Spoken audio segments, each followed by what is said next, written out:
This is how Ukraine wants to carry out its counter-offensive in secrecy, and so far it's working. Very little information has surfaced from Kyiv or its forces about what's really going on. Russia, on the other hand, is in information overdrive. Defence Minister Sergei Shoigu claimed his forces had inflicted nearly 1,000 casualties and destroyed 33 Ukrainian tanks. None of those claims, though, can be verified.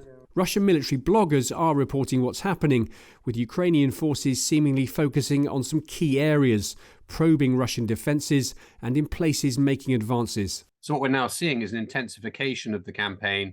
You're seeing probing attacks, initial attacks against the Russian frontline positions, their kind of screening positions.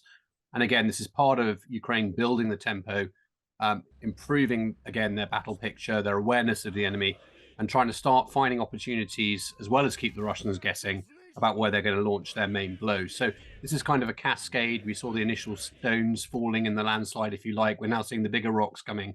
And then eventually there'll be, a more concerted effort by Ukraine in one or two places, probably to achieve their more strategic goals. Ukrainian forces are attacking at numerous points along the front line. Around the now infamous city of Bakhmut, they've reportedly penetrated nearly 2 kilometres into Russian lines. They're also hitting Russian forces in the south around Vuhledar. There's reportedly fewer Russian soldiers here because many were pulled out to reinforce Bakhmut and haven't been replaced. Heavy fighting is also taking place south of Zaporizhzhia. On social media, Russian bloggers say a Ukrainian brigade launched an offensive south of Orikhovo, attacking towards Tokmak, a key land bridge to Crimea. Then there's the ongoing skirmishes around Belgorod, with units of pro-Ukrainian Russians infiltrating the border areas to attack Russian units.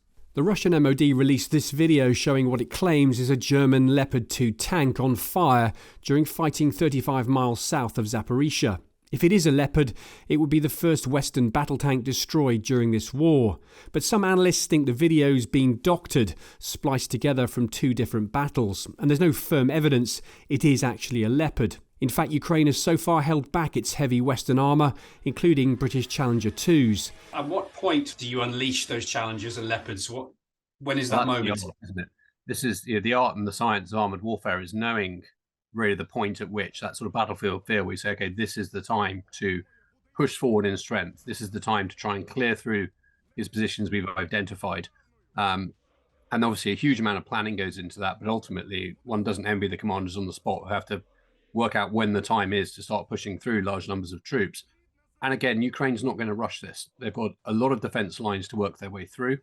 I think they'll take a pretty steady approach to that, at least until they get close to the main defence lines. And of course, then they've really got to go at some pace. For Ukraine, the stakes are huge. Its future military support and leverage in any negotiation with Russia hinges on how much territory it can retake during this summer offensive.